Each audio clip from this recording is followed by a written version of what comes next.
Bom, então, esse artigo, ele é do Zigoto à Semente. Ele fala sobre um dos maiores problemas que temos na biologia, né? Na biologia vegetal, é justamente entender como que funciona aquela parte do desenvolvimento das plantas. Como que funciona o mecanismo de endereçamento, né?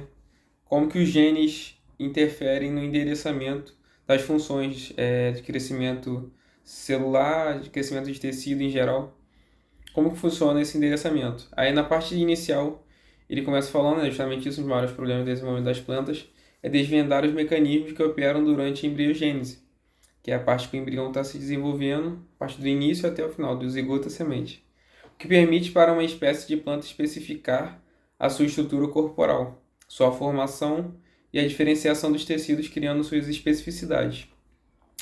Ele também fala sobre o processo de reprodução em plantas com flores e a dificuldade de estudar sobre a célula, que ele aqui falou sobre célula do ovo, seria o embrião, né? Como ele descreve, que seria o gameta feminino, encontrado no pistilo, uma região onde o zigoto é envolvido por diversas camadas celulares, o que causa essa dificuldade da dissecação, abertura ali, né, e compreensão dos principais eventos iniciais de embriogênese da planta.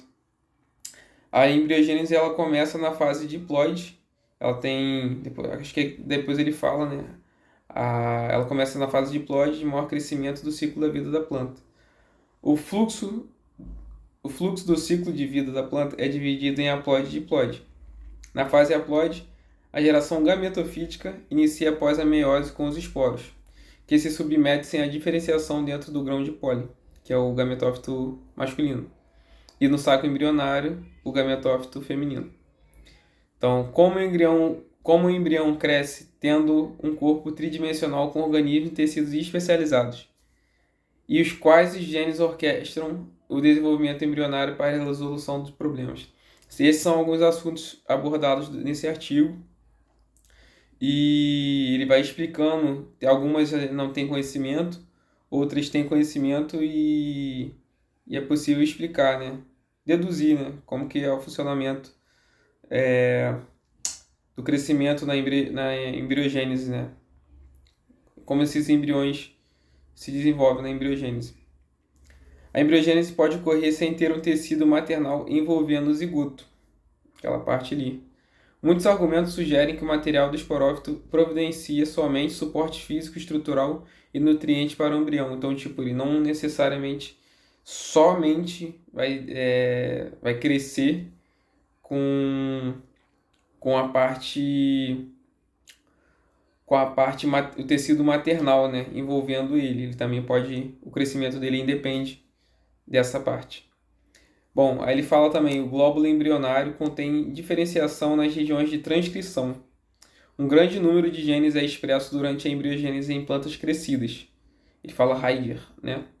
Apesar de não sabermos como muitos genes são necessários para o programa morfogenético e no processo de diferenciação de tecidos, onde são ativados por aproximadamente 15 mil genes diversos. Então, são muitos genes onde vão expressar cada função, vão expressar algumas características e essas células elas vão ter cada uma função diferenciada, né? Causando assim as suas especificidades.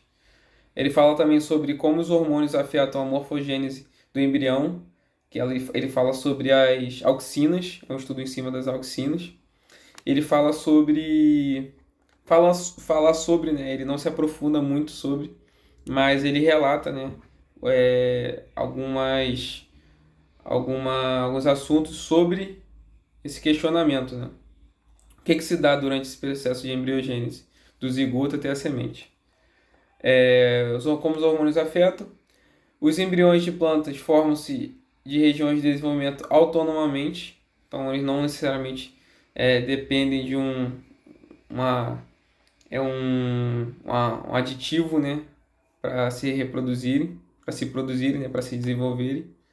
Se produzirem não, para se desenvolverem, né? Mais encontrado estudo realizado na região apical. Ele relata isso em algumas partes aqui. Ele fala sobre a diferenciação de células e morfogênesis que podem ser desacoplados em embriões de plantas. Ele fala sobre células suspensoras que têm o potencial para gerar um embrião. Elas têm essa capacidade.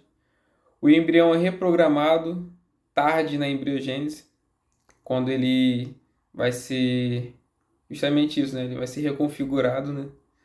A embriogênese vegetal fornece uma ponte vital entre a geração gametofítica e eventos de diferenciação pós-embrionária, que ocorrem continuamente na parte aérea e na raiz meristemática, né, da planta esporofítica.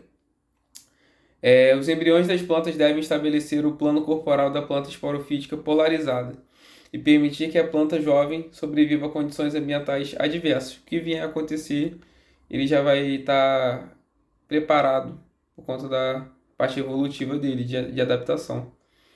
E há um período de crescimento abaixo do solo a partir das sementes, então a parte das raízes e a parte da copa. Os embriões de plantas são mais simples que dos animais, né? Mas eles devem realizar as mesmas tarefas de desenvolvimento, isso é, formar um organismo tridimensional com regiões especializadas, compartimentos e tipos de células de um zigoto unicelular, partindo de e todo aquele processo de reprodução, desde o embrião até a planta crescida. Estes eventos ocorrem no início da embriogênese vegetal e são mal entendidos. Tipo, não tem muito conhecimento sobre, né? Estudos genéticos em Arabidopsis começaram a revelar genes que são necessários para eventos embriogênicos, como a formação de padrões, diferenciação celular e o desenvolvimento dos órgãos. E assim eu concluo aqui. Foi um apanhado, né, em geral sobre esse artigo.